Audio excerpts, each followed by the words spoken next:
Ao saber que meu marido voltaria mais cedo de uma viagem de trabalho, comecei a arrumar tudo. Queria que, quando ele chegasse, estivesse limpo e bonito, mas o silêncio estava estranho, pesado. Quando passei o pano debaixo da cama, algo bateu no esfregão. Me abaixei e encontrei um pequeno gravador escondido. Na hora, até pensei que fosse mais uma das brincadeiras dele, mas por algum motivo senti um arrepio estranho.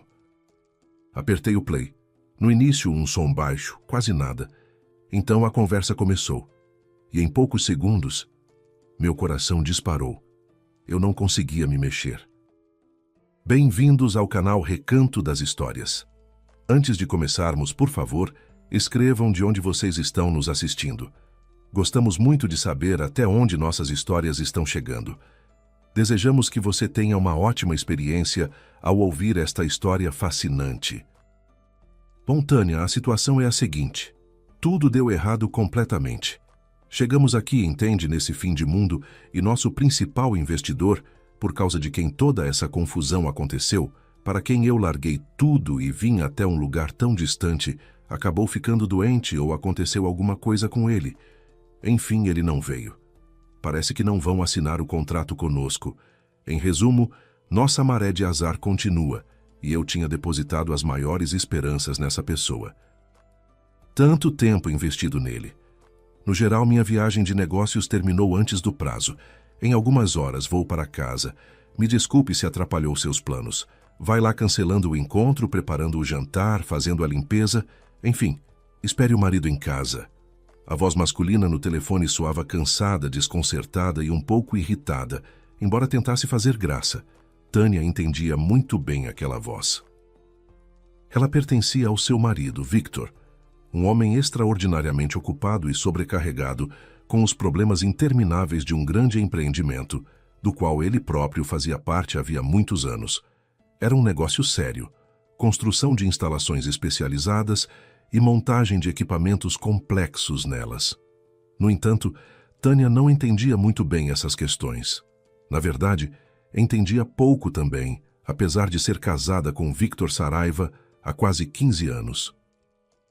O negócio administrado por Victor era talvez a única coisa diretamente relacionada a ele que ela realmente não compreendia. "Ei, Tâniazinha", ele dizia de vez em quando, "você vive comigo há tantos anos e nunca tentou entender. Do que a gente ganha o pãozinho com manteiguinha? Não, eu entendo, para vocês humanistas, filólogos e historiadores, todo esse ferro e construção é irrelevante. Mas pelo menos você poderia tentar. Olha, e se eu estiver te enganando? Digo que fico no trabalho o dia inteiro, mas na verdade fico andando por aí. Ou, por exemplo, com mulheres." Tânia sorria gentilmente, olhando para Victor que, tendo se colocado numa situação embaraçosa, ficava visivelmente vermelho. "Vitinho, me perdoe se eu te magoar agora sem querer, mas você simplesmente não é capaz disso. Para isso seria preciso saber mentir pelo menos um pouquinho, e você não consegue pegar nem um pedaço de pão sem ficar vermelho." A honestidade patológica de Victor era, de fato, lendária. Era até estranho como, com tal característica, ele conseguia há tantos anos conduzir os negócios de uma empresa grande e sólida. A própria Tânia, quando necessário, não mentia. Claro que não. Mas inventava histórias com inspiração e entusiasmo, pregando peças no Victor, que acreditava nela cegamente, embora já tivesse se queimado muitas vezes. Nas amigas, na amiga Irene, nos próprios filhos Alexandre e Diogo, enfim, em todos que baixassem a guarda por um instante. É verdade que os filhinhos acabaram sendo dignos herdeiros da mãe, e há muito tempo já não caíam nas suas armadilhas. Pelo contrário, eles próprios apregavam peças com regularidade e sucesso, mas Victor continuava sendo, vez após vez, sua vítima. Curiosamente, uma vítima fácil e bem-humorada, tanto que surgia a dúvida se ele não tirava prazer disso. Era bem possível que ele, homem sério, ponderado e cauteloso, de fato sentisse falta de leveza e descontração, e que as brincadeiras incessantes da esposa agitada trouxessem para sua vida uma pitada de alegria e imprevisibilidade. Eles sempre foram muito diferentes, e pareciam comprovar aquela velha e boa verdade de que os opostos às vezes se entendem muito bem e se complementam.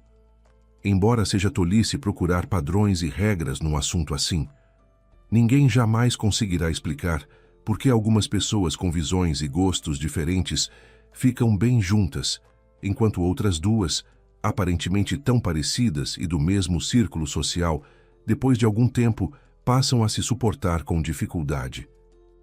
Ou ao contrário, dois temperamentos semelhantes vivem em perfeita harmonia, sem se cansar minimamente da previsibilidade e da monotonia, mal tendo tempo de contar os netos, ao passo que outro casal, esgotado por cobranças e reproches, se separa dizendo um ao outro ao final: nossa relação estava fadada ao fracasso desde o início.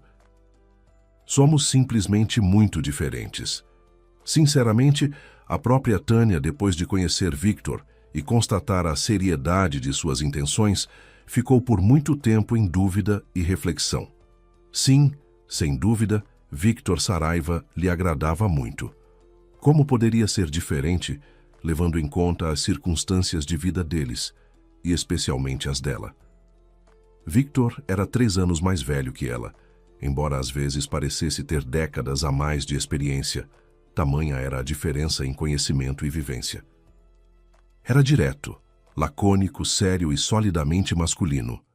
E ainda era bastante atraente, com seu cabelo castanho claro caindo sobre as sobrancelhas, os traços regulares, os ombros largos e o olhar verde inesperadamente tímido e juvenil, que de alguma forma não combinava com o restante da sua aparência. Mais tarde, Tânia percebeu que seus olhos ficavam assim na presença dela, quando ele a olhava diretamente. No cotidiano, os olhos ligeiramente semicerrados compunham harmoniosamente a imagem de um homem moderno, jovem, saudável e confiante, para quem tudo vai bem. E havia ainda algo muito importante, ou melhor, o mais importante, segundo a maioria das pessoas ao redor. Ele era muito bem-sucedido financeiramente. Victor vinha de uma família que costumamos chamar de bem estruturada. No caso do Victor, o termo mais adequado seria algo como extraordinariamente bem estruturada, ou com qualquer outro superlativo. Como chamar de outra forma uma família em que cada membro possui alguns diplomas, 3 carros, vários apartamentos e uma casa de campo?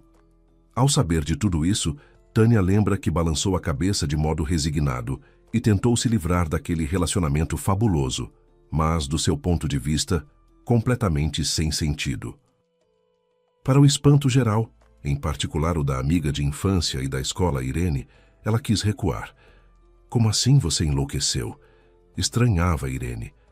Um rapaz assim te convida para onde é mesmo que ele te convidou? E você empaca, Tânia? Você está com a cabeça boa?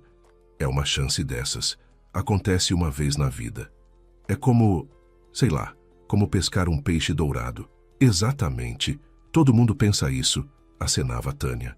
Só que eu não estou pescando. E o Victor não é nenhum peixinho. Ele com certeza também deve achar que fico com ele por causa do dinheiro que ele sempre tem.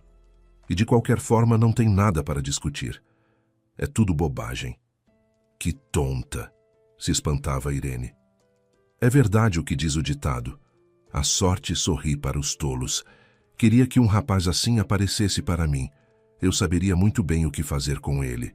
Mas você, com seu escrúpulo ridículo, vai ficar na sua vida de professora para sempre. Então fico, resmungava Tânia em resposta. Mas pelo menos ninguém vai poder me acusar de ficar pendurada no pescoço de um herdeirinho rico. Mas por razões conhecidas somente por ele, o rapaz não desistia de Tânia. Ele ouvia em silêncio, com as sobrancelhas ligeiramente franzidas, as dúvidas e os avisos de Tânia. E depois simplesmente a pegava pela mão e a levava ao cinema, a um café, a uma área de lazer, para o campo ou para algum outro lugar, qualquer que fosse. E onde quer que fossem, era invariavelmente interessante e bom porque estavam juntos. Mais ainda, um ano depois, ele apresentou Tânia à sua família extraordinariamente bem estruturada, à avó, à mãe e ao pai. O pai, seu Osvaldo, era o chefe da família, uma espécie de patriarca que havia entregado os negócios ao filho há muito tempo e agora envelhecia de forma bela e prazerosa, em conforto e na companhia da mulher amada, Dona Helena. É verdade que junto com Dona Helena vinha também a própria mãe dela, a avó materna de Victor, uma senhora bem temperamental e irônica, que não perdia a ocasião de alfinetar o genro de cabelos brancos como se fosse um rapazinho e de receber uma resposta à altura. Ainda assim, era visível que entre todos os moradores da casa reinavam perfeita harmonia e respeito mútuo. Mas o mais surpreendente foi que a família Saraiva desfez por completo os estereótipos que Tânia tinha sobre pessoas ricas e seus costumes. Ela esperava encontrar olhares perspicazes e avaliativos, palavras educadas na forma, mas vazias no conteúdo, e uma recepção indiferente que claramente lhe diria: "Sabe o que, minha cara? Vamos tolerá-la por algum tempo, é claro, mas exclusivamente em consideração ao Victor, que por algum motivo achou por bem trazê-la até aqui." Mas você não está realmente pensando que isso significa algo relevante para você, está? Afinal de contas, com todos os seus inúmeros defeitos, pelo menos a estupidez não está entre eles. E você entende perfeitamente que nos esqueceremos de sua existência assim que a porta se fechar atrás de você. Não é verdade?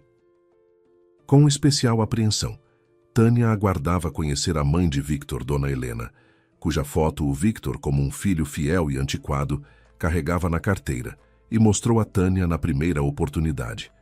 Da foto, olhava fixamente para ela uma mulher bonita, já bastante madura, mas com aparência impecável, de olhos verdes, professora universitária de línguas estrangeiras, uma mulher que havia passado a maior parte da vida em conforto e abundância. E sem palavras nem reflexões, era absolutamente claro que Dona Helena, com certeza, não sonhava com uma nora como Tânia para seu filho. De jeito nenhum. E as palavras do Victor de que seus pais não eram assim, que eram simples e acolhedores, que não havia nada de esnobe ou de rico exibicionista neles, é claro que não tranquilizavam Tânia. "Não desanime, Tânia", continuava a encorajá-la Victor. "Sabe, eu sou, como se diz, o caçula da nossa nobre família, uma criança tardia, quase um milagre." Me chamaram de Victor, de certo modo, simbolicamente. Algo como vitória sobre o tempo e as circunstâncias. Pois é, e eu usei isso a vida toda. Fiz o que quis. Agora vai ficar tudo bem. Já verá. Meus parentes são incríveis. E chegou aquele dia do primeiro encontro. A casa de campo dos Saraiva não decepcionou. Surgindo diante dela como uma mole magnífica de fachadas, janelas panorâmicas e um telhado complexo de múltiplas águas. Arbustos frondosos de hortênsias, alamedas de ciprestes, pilares e grades de ferro forjado. Tudo era deslumbrante e não lhe deixava a menor chance. Ela estava completamente abatida, quando de repente, Tânia recebeu sorrisos e apertos de mão de 3 pessoas muito experientes. E o homem, o pai de Victor, chegou até a abraçá-la pelos ombros. Os sorrisos eram largos, os apertos firmes, as vozes vivas e alegres, e tudo parecia perfeitamente genuíno e sincero, tanto que a vontade de acreditar nessa sinceridade se instalou. Talvez ela realmente tivesse caído bem ali. Bom, logo a situação se arranjaria sozinha. Eles assentariam à mesa de banquete e rapidamente perceberiam que ela não sabia nada de talheres, não sabia abrir ostras, comer peixe corretamente, não conseguia manter uma conversa inteligente e era, no geral, uma desajeitada sem modos. "Tâniazinha, você se importa se almoçarmos na varanda?" Ela ouviu a voz de Dona Helena. "Sabe, aqui, com esse tempo, é muito melhor do que dentro de casa. Ar fresco, flores. Além disso, hoje temos como prato principal um carneiro assado preparado segundo uma receita especial. Nós o comemos, por tradição, com as mãos, e é melhor fazer isso ao ar livre." "Com as mãos?" se admirou Tânia. Ela esperava ter que se debater dolorosamente com uma dezena de garfinhos e facas, sofrendo por não saber usá-los. E o próprio jantar ela imaginava, por alguma razão, como um evento falsamente solene, numa sala enorme e sombria, com uma longa mesa coberta de branco, onde pessoas tesas como paus, pálidas e sem sorriso, sorveriam vinho seco desagradável em taças de cristal. Com as mãos, imagina, riu Dona Helena. Provavelmente a gente a está chocando com nossa falta de refinamento. Mas meu querido marido passa meio dia preparando esse prato de acordo com uma receita secreta, obtida de certo respeitável sócio do interior. E proíbe terminantemente que o comamos do jeito que toda gente normal come, com talheres. Porque é uma blasfêmia comer esse prato com garfos, ouviu Tânia, atrás de si, a voz do seu Osvaldo Saraiva. Segundo essa tradição que aprendi com meu sócio, a carne preparada dessa forma deve ser saboreada com as mãos para que os aromas e sabores sejam aproveitados por completo. Comer assim não é só prazeroso, mas também saudável para a digestão. As sensações táteis se transmitem diretamente das pontas dos dedos e deixam tudo muito mais gostoso. Mas falando sério, Tâniazinha, é incrivelmente divertido e saboroso. Já vai ver. Espero que goste. Me esforcei muito. Afinal, hoje é um dia muito especial para nós. Tudo bem, Osvaldo, chega de palestra. Leva a sua panela para a varanda, interveio Dona Helena. Não sei quanto à digestão, mas o estômago já está reclamando faz tempo. Ela riu. Só que, meu querido, os guardanapos eu vou colocar na mesa assim mesmo. Limpar as mãos engorduradas na roupa eu me recuso categoricamente. Acho que nossos convidados vão me apoiar. Pouco depois, Tânia estava sentada na varanda coberta de verde, inalando o perfume das ervas e especiarias que se entrelaçavam num buquê surpreendente, e praticamente ouvia seu estômago roncar. Os donos da casa faziam graças um com o outro, riam e disputavam entre si para oferecer-lhe bebidas, guardanapos, legumes e assuntos de conversa. O consumo do prato extraordinariamente saboroso terminou num escândalo de brincadeira. Seu Osvaldo, cujo talento culinário todos reconheceram entusiasticamente, incluindo a encantada Tânia, realizou mesmo assim o ritual e limpou as mãos na própria camiseta, pelo que recebeu imediatamente uma bronca da esposa. Em suma, a noite do primeiro encontro terminou na mesma nota surpreendente em que havia começado. E por mais que Tânia se esforçasse para perceber, não conseguiu notar olhares tortos, sorrisos irônicos ou caras de nojo em sua direção. Tâniazinha, devo lhe dizer francamente, você agradou muito a todos nós, declarou o chefe da família na despedida. Em alguns momentos até mais que o Victor, especialmente quando, ao contrário dele, o bajulador da mamãezinha, você me apoiou, e não essas tolices de boas maneiras à mesa. Ficaremos muito felizes se você vier nos visitar com mais frequência. As palavras do mais velho, ela valorizou naquele momento, mas ainda assim as tomou como mera formalidade de um homem educado e hospitaleiro.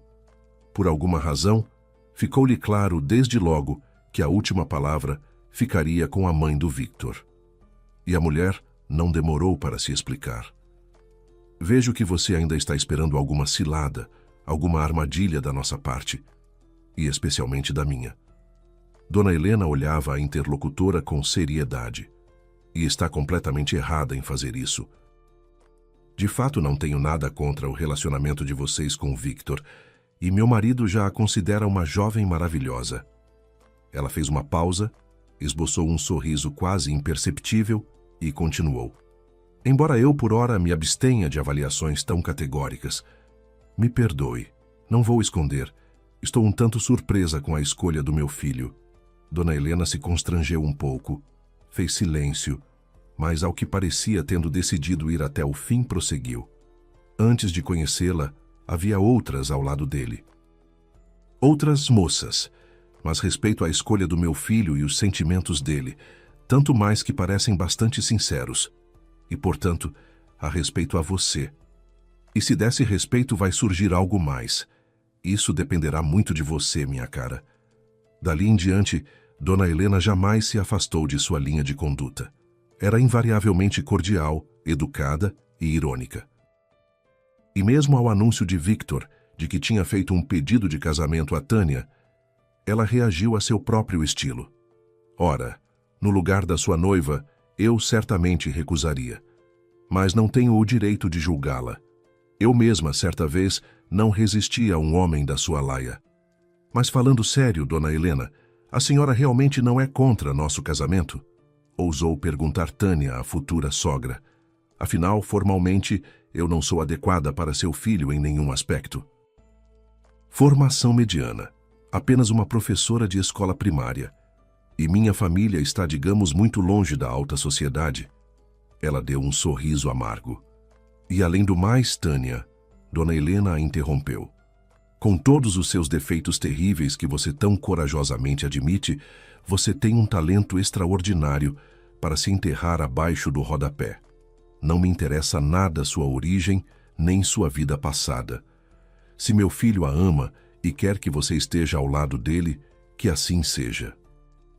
Todo o restante é completamente irrelevante. Sabe, em minha vida já houve um erro terrível. Eu já tentei, de algum modo... Bom, isso é completamente desinteressante e irrelevante.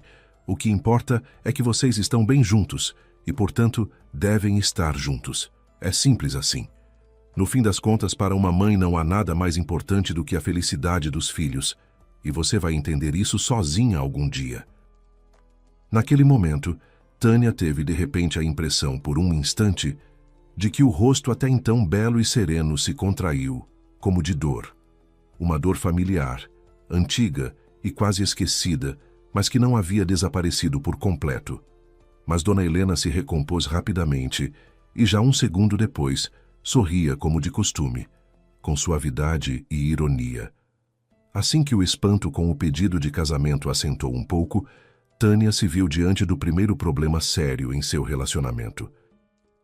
O feliz Victor havia claramente decidido que a própria felicidade precisava ser compartilhada com todos ao redor. Ouvindo seus planos para o casamento, Tânia imaginava algo comparável em escala às comemorações do carnaval. Victor, você enlouqueceu. Para que essa festa toda? Ela se espantava. E, aliás, segundo todas as regras, é a noiva quem deve extravasar com ideias malucas e jogar dinheiro fora, e o noivo deve frear esses devaneios a todo custo, mas com a gente é tudo ao contrário. De jeito nenhum vou frear nada, Tâniazinha. Você vai ser a noiva mais linda do mundo, sonhava o futuro noivo revirando os olhos, com um vestido enorme e fofíssimo. Ele gesticulava ao redor, obviamente tentando visualizar a futura roupa de Tânia. E a cauda comprida como a de uma princesa. Faltava só isso, retrucou a noiva, que se lembrava de si mesma de vestido apenas nas festinhas juninas da escola, e na vida real preferia calças e jeans. Vou largar tudo agora e me enfeitar em metros de tule, e aliás não suporto nada que tenha a ver com casamentos. A bem da verdade, belos sonhos de casamento simplesmente não tinham de onde vir para Tânia Saraiva, de solteira Marques. A vida dela antes de conhecer Victor tinha sido bastante difícil. O pai de Tânia, um rapaz simpático chamado Dário Marques, era um homem da cidade que, por alguma razão, estava convicto de que o destino o havia privado imediatamente e de modo completamente injusto de talento, riqueza e sorte.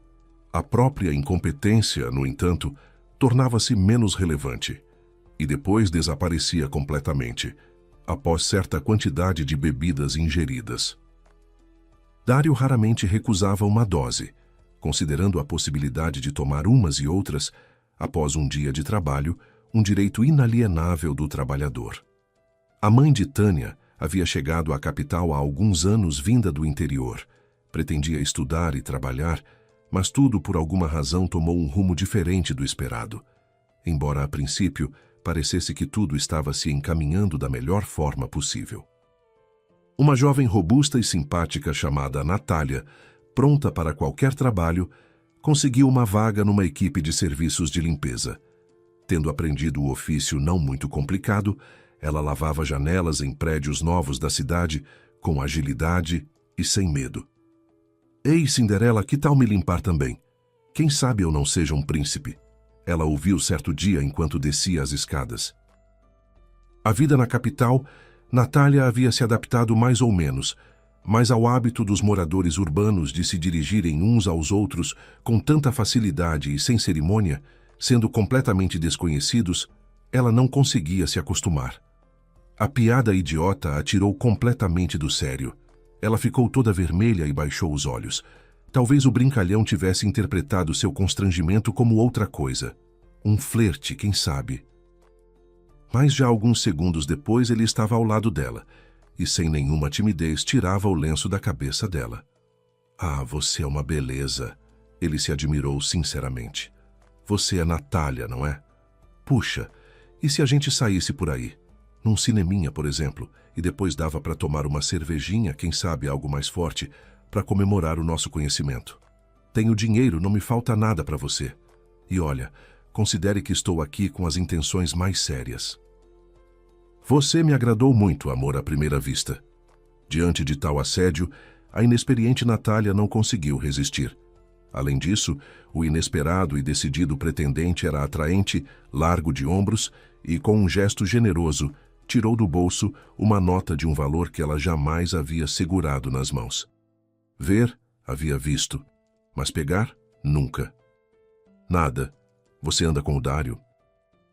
Logo depois perguntou-lhe uma mulher mais velha, colega de equipe que desde o início havia assumido uma espécie de tutela sobre a moça. Vai com cuidado. Ele é como te diria, tem o cotovelinho, entende? Meu Deus, que antiquada você é. Como você vai se virar pela vida? Resumindo, ele gosta de beber agora, entendeu? Embora pelo menos ele tenha apartamento próprio. E no geral, ele até que é um cara decente enquanto não gruda na garrafa. Por outro lado, onde é que estão os abstêmios? Claramente não sobraram para nós. Você faz o seguinte, não fica parada esperando e exige que ele se case com você. Né, se as coisas entre vocês ficarem sérias mesmo, e que ele te registre no apartamento dele. Aí pode se afogar nessa porcaria, tanto faz. Para com Natália ele parecia sentir, se não amor, ao menos certo sentimento de ternura. Dário e Natália registraram o casamento legal como manda a tradição das pessoas de bem. Comemoraram o evento num barzinho. E a jovem esposa se mudou definitivamente para o pequeno apartamento de 2 quartos, que lhe pareceu um palácio encantado. O fato de as paredes do palácio estarem descascadas, de lâmpadas nuas pendurarem do teto e de um buraco ocupar o lugar do vidro na porta da cozinha, com cacos salientes nas bordas, tudo isso era irrelevante.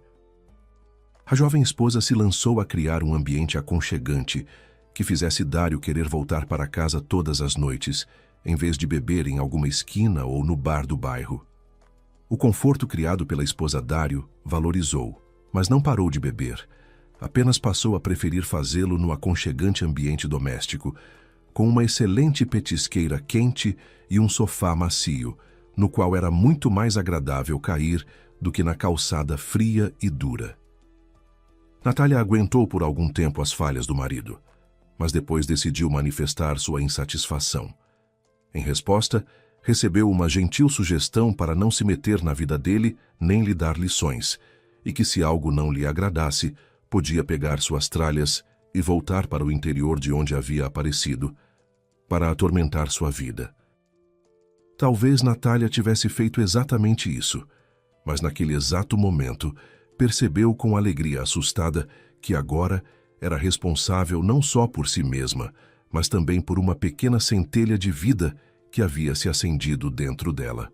Os 9 meses de espera transcorreram em feliz expectativa, perturbada pela ansiedade que provavelmente acomete qualquer mulher cujo marido tem apego à bebida. Mas o primeiro olhar para a bebezinha dissipou todos os temores e apreensões. A menina nasceu completamente saudável. Anunciou-se imediatamente com um choro alto, corou e abriu os olhos em plena conformidade com todos os parâmetros normais. Natália, que observava a filhinha com secreta apreensão e captava os olhares e palavras dos médicos e das enfermeiras, finalmente relaxou um pouco ao ouvir. Que menina, que maravilha! É a cara da mãe. Natália, de quem alguns anos de vida na capital não haviam conseguido eliminar a frescura do interior, nem sequer amenizar o vermelho das bochechas, sorria feliz. florescendo como uma beleza oculta que até então havia sido mantida escondida. Dário ficou inesperadamente encantado com a chegada da filhinha em casa. "É claramente filha minha, olha que linda, toda a minha cara", declarou com vaidade o recém-estreado pai. Pela primeira vez em toda a vida conjugal, ele ouviu a esposa com bastante atenção, refletiu e proclamou: "Bom, precisa de mais dinheiro agora? Isso não é novidade. Você já fica às minhas custas há 3 anos balançando os pés. Mas filho é coisa sagrada. Ora, será que não entendo? Tudo bem, a partir de segunda-feira vou trabalhar." Só que a partir de qual segunda-feira exatamente ele se transformaria no provedor da família, Dário não especificou. Lembrou-se de que, afinal, o nascimento de um filho e ainda de uma filhinha tão linda precisava ser comemorado, e os feitos de trabalhador foram adiados por mais um mês. No final das contas, Dário se sacudiu, penteou o cabelo com a mão aberta e saiu em busca de ganhos. Assim foram levando até o 2º aniversário de Tâniazinha. Assim que a menina cresceu um pouco, Natália, arrancando um pedaço d'alma a cada despedida, levava a pequena à creche e saía correndo para o trabalho. Quando Tânia completou 6 anos, o chefe da família se acidentou numa obra onde trabalhava como servente de pedreiro. Depois disso, ficou ressentido com os gananciosos donos da obra, que não faziam nada pelo trabalho seguro e digno. Com os colegas idiotas que não tiveram o bom senso de ajudá-lo e apenas ficaram olhando com malícia, enquanto o Dário beberrão voava do monte de tijolos. Ficou ressentido com os médicos incompetentes que levaram meia hora para chegar, tempo suficiente para morrer 10 vezes, que o chacoalharam pelo caminho até o hospital e depois o arruinaram definitivamente com seu tratamento inútil e sem jeito. Ressentiu-se inclusive da própria pilha de tijolos, da qual havia caído tão desajeitadamente, sofrendo várias fraturas. Em resumo, Dário ficou ressentido com o mundo inteiro, mas ficar ressentido assim de graça era entediante, e então passou a diluir seus sentimentos do jeito antigo e testado, com bebida. E assim viviam. O pai trabalhava e bebia, ou melhor, bebia, e para variar, periodicamente se lembrava de que bebidas em estabelecimentos não eram distribuídas de graça, nem mesmo para personalidades tão ilustres como ele. Ele se ocupava esporadicamente de algum trabalho, mas os episódios iam se tornando cada vez mais raros e breves. A mãe se desdobrava tentando garantir à crescente Tânia, se não tudo o que precisava, ao menos o indispensável. Quando a menina completou 15 anos, uma verdadeira desgraça veio se somar à família já não muito feliz. Dário, entediado de se divertir sozinho sem encontrar apoio na esposa amada, saiu com a garrafa à procura de companhia. Em suma, encontrou parceiros fixos de bebedeira. Depois de tantos anos de libações, a saúde de Dário havia se abalado. A aparência também havia perdido a atratividade de outrora, mas o temperamento havia permanecido o mesmo, agitado e brigão. As tendências de liderança do Dário beberrão nem todos da turma apreciaram, e a mais recente rodada de bebedeira terminou com a chegada de viaturas policiais. Uns foram levados ao hospital, outros direto para trás de portas fechadas. Dário ficou entre os últimos, recebeu alguns anos de pena, e 6 meses depois morreu de forma silenciosa e incompreensível. Tânia, apesar das terríveis circunstâncias familiares, não cresceu como uma pessoa tímida, na opinião de alguns, até muito ousada para a filha de um alcoólatra criminoso notório e de uma faxineira. Quando Tânia ouvia tais caracterizações de sua família, resolvia a situação com rapidez e sem piedade pelos autores, sem considerar as consequências, como convocações da mãe exausta à escola ou até advertências do inspetor de menores. Embora o tio Valdir, como ela chamava desde pequena o principal policial do bairro que morava vizinho à desastrosa família Marques, se não apoiava abertamente as batalhas de Tânia pela honra, pelo menos não as condenava. A mãe, por sua vez, jamais conseguia nem repreender a filhinha, quanto mais levantar a voz. E ainda assim Tânia Marques não cresceu grosseira, nem brigona. Em tudo o que não dizia respeito à honra da família, ela era uma menina absolutamente comum, simpática, saudável, bastante esforçada, inteligente e independente. Ainda assim, as difíceis circunstâncias familiares a haviam, sem dúvida, forjado. Depois da escola, vou para a faculdade de pedagogia. Ela anunciou à mãe no 2º ano do ensino médio. Para onde? Natália ficou boquiaberta. Ora essa, Tânia, vai ensinar as crianças a fazer bagunça? Não, vou ensiná-las a respeitar umas às outras, independentemente de os pais terem dinheiro ou não. A jovem respondeu com seriedade. Tânia concluiu a faculdade. Trabalhou alguns anos na escola e o destino, ao que parece, decidiu recompensá-la de uma só vez e por tudo. Ela conheceu Victor Saraiva e se casou com ele. O casamento foi um elegante compromisso entre os pontos de vista bastante ascéticos da noiva e os sonhos desmedidos do noivo abastado. Eles criaram 2 rapazes excelentes, Alexandre e Diogo. Os meninos alegravam com as notas e as habilidades, às vezes entristeciam com o comportamento, surpreendiam sinceramente ou levavam ao desespero. Em suma, eram filhos normais, amados e que amavam. Os anos iam se sucedendo um após outro, dividindo-se em segmentos habituais. Eles celebravam o Natal e o Réveillon, adorados por toda a família.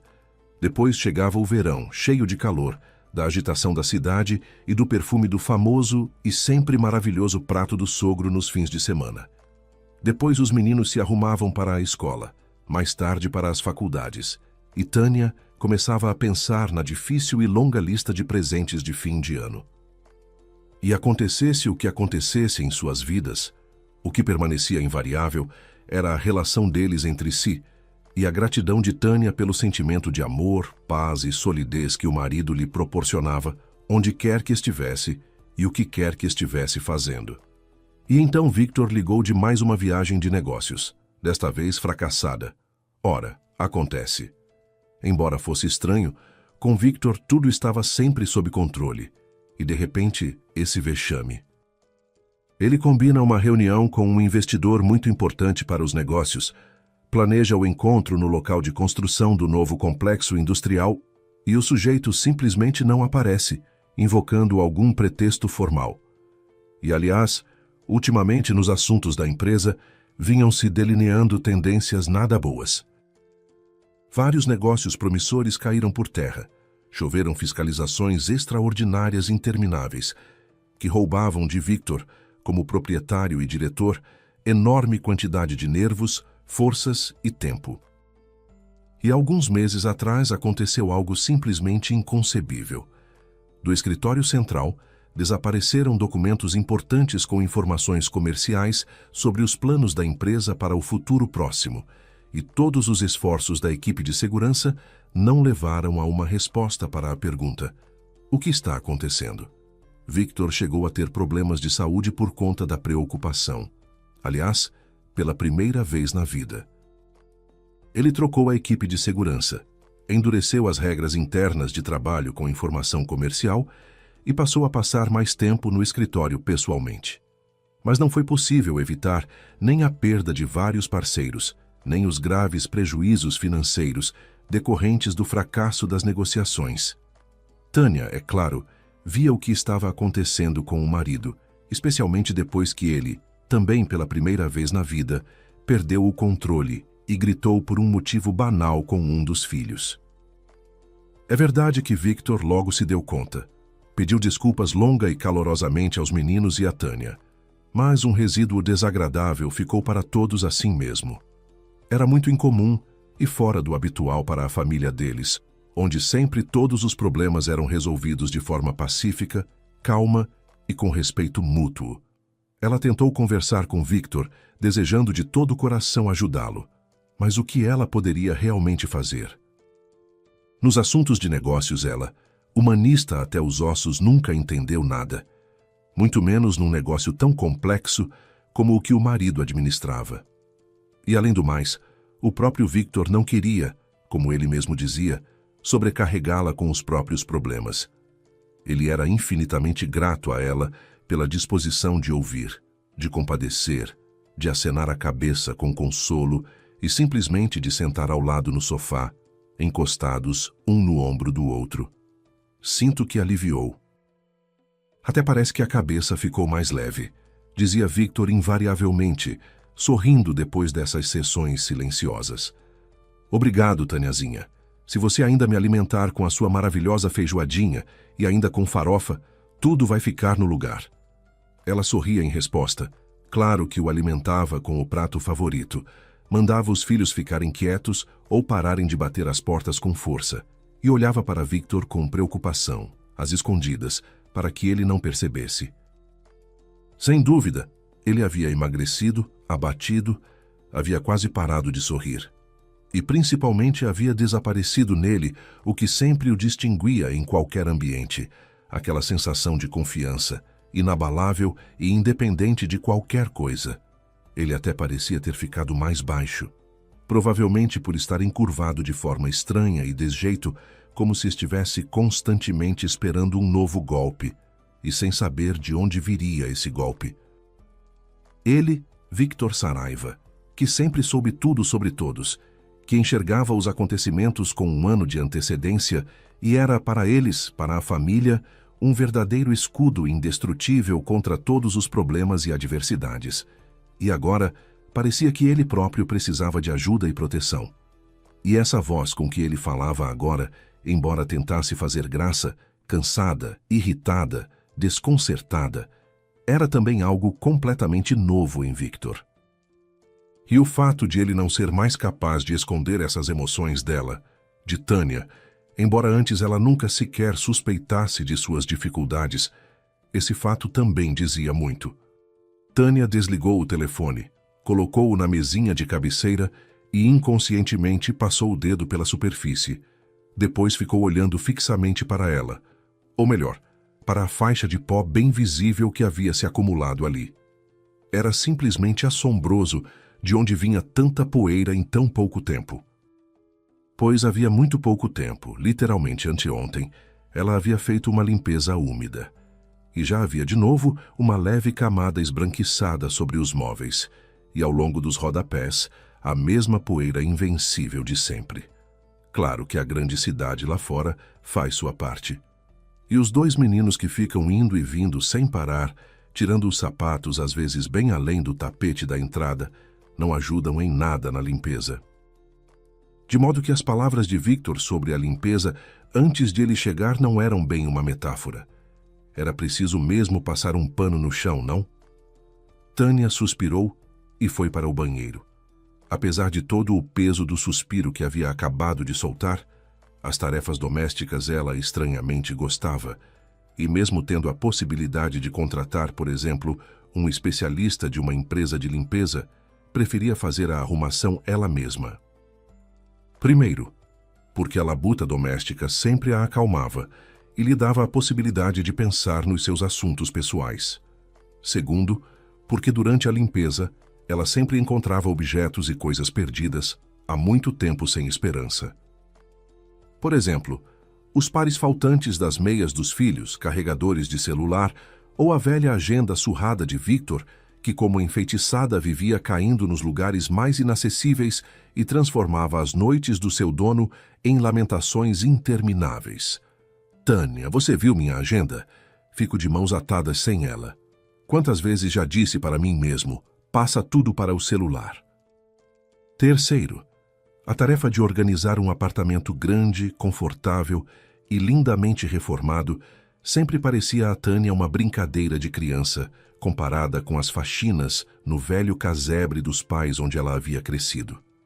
E, acima de tudo, aquele era o lugar onde ela havia sido muito feliz por tantos anos, onde seus meninos cresceram, onde tantas tardes aconchegantes haviam sido passadas ao lado de Victor, o ser mais compreensível e querido do mundo para ela. Em suma, era onde ela era feliz. E permitir que alguém de fora andasse por ali com seus jeitos, mexesse e deslocasse as coisas deles, deixando um rastro de presença alheia, por mais imperceptível, ainda assim sentido, Tânia não conseguia. Que considerassem isso tolice, capricho, sinal de suas origens humildes, tanto faz. A ordem em sua casa ela manteria somente com as próprias mãos. Ela pegou o esfregão e começou a vasculhar vigorosamente debaixo dos móveis, resmungando enquanto retirava de lá flocos e rolos de poeira, as onipresentes meias dos filhos e até o tênis do Alexandre, que havia ido parar debaixo do armário de forma inexplicável. Chegando ao quarto do casal, ela enfiou o esfregão debaixo da cama com desenvoltura e ficou paralisada. Lá embaixo, algo claramente havia batido de leve no esfregão e se deslocado. Tânia olhou para baixo e depois se deitou de vez no chão, esforçando-se para alcançar o objeto misterioso e inesperado. Depois de 1 minuto de bufadas, resfolegados e palavrões, ela examinou a descoberta com surpresa. Era um pequeno gravador portátil, um dos equipamentos que Victor costumava usar na empresa para registrar reuniões e negociações. Ela o reconheceu de imediato. Era o tipo de aparelho que ele eventualmente trazia para casa nos períodos de maior pressão no trabalho. Desta vez, porém, ele o havia colocado ali de propósito, enfiado debaixo da cama, bem posicionado, claramente com a intenção de registrar o que acontecia durante a noite. Não havia outra explicação possível. Os meninos, com seus gadgets modernos e avançados, provavelmente nem sabiam o que era aquilo. Para ela, Tânia, um dispositivo de gravação de som também não tinha utilidade nenhuma. Aquilo só podia ser coisa do Victor. Mas então, ela entendeu, e ao entender, não pôde conter a risada. Tânia ficou pensativa por apenas um instante. Girou o objeto entre os dedos e de repente se animou, respirou fundo e caiu na gargalhada. Ora, ela entendia perfeitamente. Sabia exatamente por que o gravador estava debaixo da cama e o que deveria ter registrado. Como ela tinha podido esquecer? Ah, Victor, ele estava de volta com suas coisas. Era uma velha briga familiar, praticamente a única questão que de tempos em tempos lançava uma pequena sombra sobre a vida conjugal serena dos Saraiva. Você não dormiu direito? Ela perguntava periodicamente ao marido, vendo-o esfregar os olhos. Bem, não exatamente, embora acordei umas 2 vezes, respondia Victor. É que, Tâniazinha, você roncou um pouquinho esta noite. Victor, você de novo. Tânia se irritava. Eu já te expliquei 1000 vezes. Eu nunca ronco dormindo. Eu não sou um trator nem uma pugilista veterana com o septo quebrado. Em geral, meu nariz está perfeitamente bem. E não consigo entender por que você inventa essas bobagens. Parece que é só para me deixar brava. Tâniazinha, não estou inventando, Victor insistia. E aliás, não disse que você ronca igual a um trator. Ronca um pouquinho, quase imperceptível, mas dá para ouvir. Que absurdo. Tânia se recusava teimosamente a concordar com o marido. Por alguma razão, a acusação desse pecado relativamente inofensivo lhe parecia terrivelmente ofensiva. Ora, como isso podia ser? Afinal, toda mulher que se preze deveria respirar silenciosamente, graciosamente, e ele lhe fica enfiando no nariz que ela ronca enquanto dorme, a ponto de impossibilitar o sono dos outros. Às vezes até me agrada. Victor jogava mais lenha na fogueira. Você resmunga de um jeito tão engraçado, especialmente quando fica deitada de costas. Tânia, não fique com raiva, é uma bobagem completamente. Não entendo por que você reage assim. Sabe, algum dia vou te gravar no celular ou no gravador, e aí você vai entender que não estou mentindo por maldade. Só ouse tentar, vai me gravar. Tânia se embirrava e logo se corrigia. Mas, aliás, não tem nada para gravar porque isso simplesmente não pode existir. Essa conversa meio brincalhona, meio séria, se repetia entre eles havia muitos anos, tornando-se uma espécie de piada familiar. Tânia se indignava e negava tudo como de praxe, e Victor ameaçava finalmente realizar a gravação reveladora. E eis que ela encontrava debaixo da cama exatamente isso, o gravador posicionado ali de caso pensado, a prova de que dessa vez ele havia cumprido a ameaça de tantos anos. Tânia olhou furtivamente ao redor, como se não estivesse completamente sozinha em casa, como se alguém pudesse estar escutando. Rebobinou a fita um pouco para trás e ligou. Ela prestou atenção nos sons que se ouviram. Depois, como se não acreditasse em si mesma, colocou o gravador no ouvido e de repente se sacudiu num riso silencioso. Sim, com toda a certeza. Era um ronco, baixinho, não muito forte e quase não irritante, mas estava lá. E não haveria mais como contestar esse fato. Ora, ela havia perdido a briga de tantos anos com o marido amado. E a única coisa que ela poderia fazer nessa situação era reconhecer que ele tinha razão e se arrepender de anos de acusações infundadas à percepção auditiva do Victor. Talvez presenteá-lo, pobrezinho infeliz, com tampões de ouvido para seus ouvidos tão sofridos. Tânia deu mais uma risada e, ainda não acreditando completamente no que havia ouvido, rebobinou a fita e, quase que mecanicamente, sem motivo, ligou o gravador de novo. E, aliás, preciso ter certeza de que você vai fazer o que prometeu. Sou uma voz feminina, bem aguda e bastante cortante. Ouça, Inara, conversamos sobre isso tantas vezes. Ouviu-se em resposta. É claro que vou cumprir tudo o que prometi. Afinal, te amo. Assim que eu conseguir o que preciso, a gente vai embora daqui e eu me caso com você. Você é uma mulher inteligente. Deve entender que agora, neste momento, não posso fazer isso. Chamaríamos atenção demais para nós, e aí todos os nossos planos de uma vida próspera juntos iriam por água abaixo. Tânia pressionou o botão de pausa do gravador e, cuidadosamente, sem olhar, como uma cega, apalpou alguma superfície atrás de si e sentou. Naquele momento, ela de fato não ouvia e não via nada, não entendia e não sentia nada, como se de uma vez só todos os órgãos dos sentidos e o cérebro juntos tivessem parado de funcionar.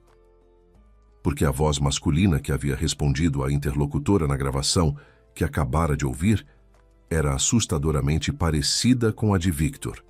O mesmo timbre, a mesma cadência, o mesmo jeito inconfundível de falar. Tânia não tinha a menor dúvida. Era a voz do seu marido, ou de alguém que falava exatamente como ele. A voz da mulher ela também reconheceu, lembrou depois de algum tempo, quando o primeiro choque havia diminuído um pouco. Era uma funcionária da empresa de Victor, que já trabalhava lá há vários anos como secretária e tradutora. Embora, na prática, a jovem de nome Inara fosse a assistente pessoal de Victor em todos os seus assuntos e gozava de uma confiança praticamente ilimitada da parte dele. Sem a Inara estou de mãos atadas, Victor dizia com frequência. Ela é uma pessoa de inteligência rara, de honestidade e princípios de cristal. Há poucas pessoas no mundo em quem confio tanto quanto nela. Ora, o desfecho mais previsível, Tânia pensava, cansada.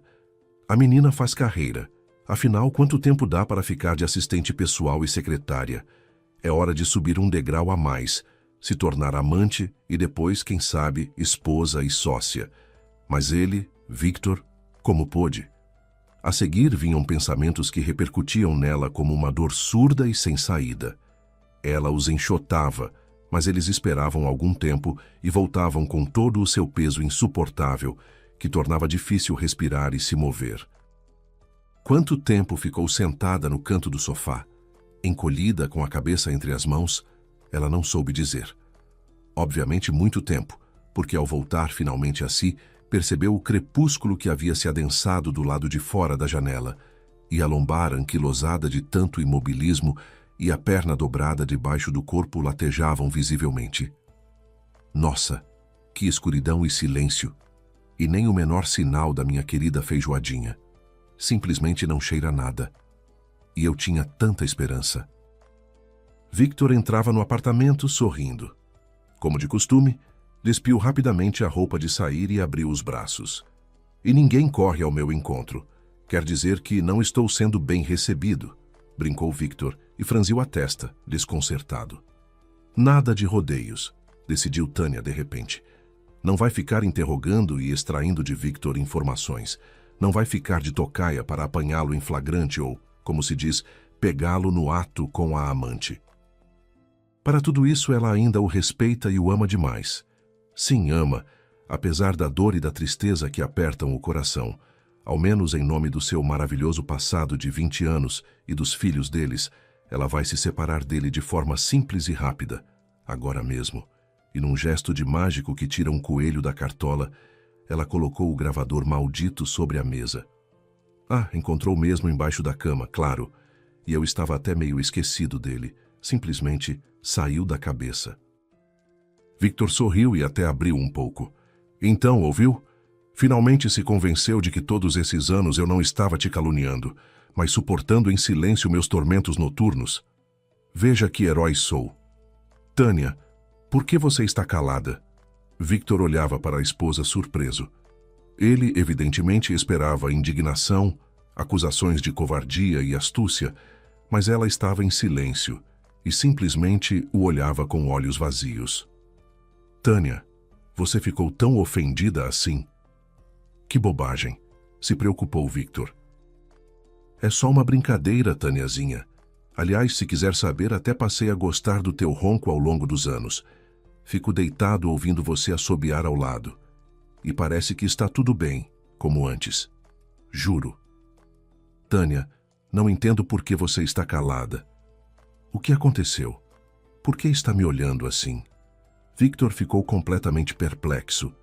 Como assim? Finalmente ela conseguiu abrir os lábios. De um jeito terrível. Não sei, como para uma coisa estranha e repulsiva. Victor deu de ombros. Porque me dá mesmo nojo de te olhar, ela assentiu. E porque você, por mais absurdo que soe, acabou se tornando para mim um estranho. Tânia, o que você está dizendo? Ele ficou apavorado. Não entendo nada. O que você quer dizer? Isso aqui. Tânia colocou o maldito gravador sobre a mesa e o empurrou em direção a Victor com a ponta do dedo, como se não quisesse se sujar com aquele objeto. Ainda não entendo. Pode me explicar direito o que aconteceu? Como o seu gentil roncozinho me transformou num estranho. Ele parecia genuinamente desconcertado e sem entender. Será que ele realmente não se lembrava? Ou estava fingindo com uma maestria até então desconhecida? Tudo bem, agora ela ia fazer o gravador falar por ela. Aconteceu que você foi longe demais, Vitinho. Tânia sorriu sem graça. Não percebeu que esse gravador já tinha outra coisa gravada nele antes do seu projeto de me pegar no flagra do ronco. Uma gravação interessante e surpreendentemente cativante. Parece que alguém tem o hábito de registrar conversas importantes. E desta vez se esqueceu de apagar antes de usar o aparelho para outras finalidades. Chega, Victor. Tânia fez um gesto de cansaço. Se foi pego em flagrante, tenha a coragem de confessar. Em que flagrante, Tânia? Você consegue me explicar do que você está falando? Victor estava quase com raiva. Mas como ele conseguia, numa situação como essa, parecer tão sincero, tão desconcertado e insuportavelmente familiar?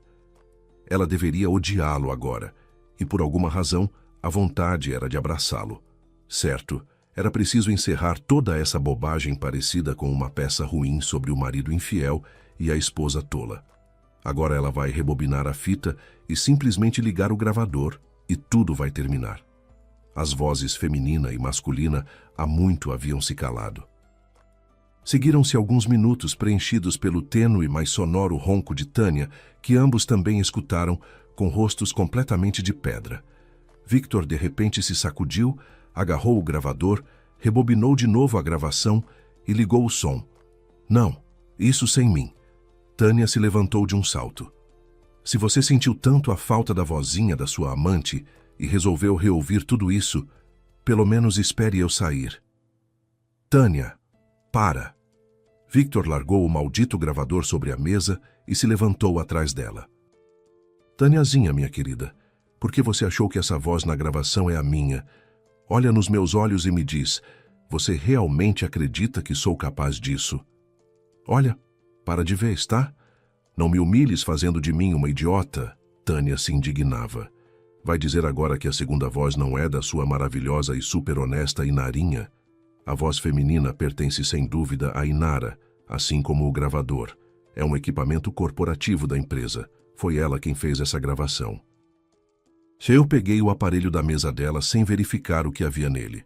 Trouxe para casa e o coloquei debaixo da cama para realizar, enfim, minha velha promessa de te pegar no flagra do ronco. Não imaginei, é claro, o que estava gravado ali antes. Certo. E ela fez essa gravação para você não fugir dela, amada. Tânia sussurrou. Pelo amor de Deus, Tânia, aciona o teu senso de humor, já que todos os outros falharam de repente. Tânia, minha querida, pensa um pouco. Eu e a Inara. Você está bem da cabeça? Escuta com atenção. Não sou eu quem está falando nessa gravação. A voz é parecida com a minha. Muito parecida, estranhamente parecida. Mas não é a minha. Existe apenas uma pessoa no mundo que fala com esse mesmo timbre, essa mesma cadência. E agora preciso entender quem é essa pessoa e o que está acontecendo. Devagar, com cautela, como alguém andando sobre um gelo fino que range a cada passo, Tânia se pôs a escutar suas próprias sensações e, de repente, expirou, feliz e aliviada. É claro. Como ela pôde pensar isso sobre Victor, sobre o seu Victor, tão familiar, amado e compreensível? Mas essa já é outra questão, e é muito importante. Victor se recompôs e instantaneamente se tornou outro. Concentrado, atento, tal como seus parceiros de negócios e subordinados o conheciam há muitos anos. Sabe, minha querida, não foi por acaso que você tomou essa voz na gravação pela minha. Ela é de fato extraordinariamente parecida. O mesmo timbre, o mesmo jeito de falar, como se fossem a mesma pessoa. Conheço apenas uma pessoa no mundo que fala assim, mas jamais poderia imaginar que ela reapareceria na minha vida, na nossa vida, e muito menos desse jeito. Victor ficou em silêncio por um longo momento, como se estivesse repensando e assimilando tudo de novo.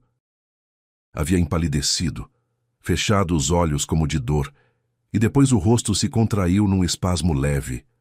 Ele passou a palma por ele, como se tentasse apagar alguma coisa viscosa e repugnante, como costumamos puxar rapidamente a mão, tentando nos livrar o mais depressa possível de uma teia de aranha que ficou grudada. E Tânia ficou quieta como um ratinho, observando em silêncio o rosto dele. Se ainda havia no fundo da alma alguma dúvida quanto a Victor e sua honestidade, ela se dissipou sem deixar rastro. Restou apenas o ardente desejo de ouvir e ajudá-lo, se é que ela poderia fazer alguma coisa.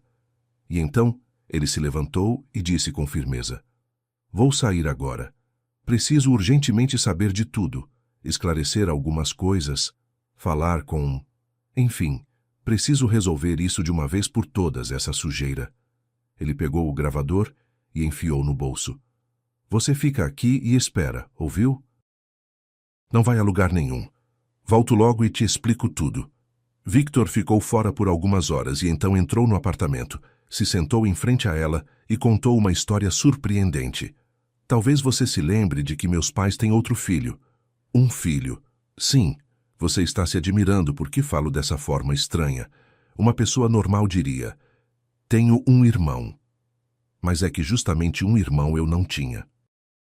André nasceu quando o papai e a mamãe ainda eram estudantes, calouros, e eu vim ao mundo quando eles estavam comemorando a metade da 5ª década de vida.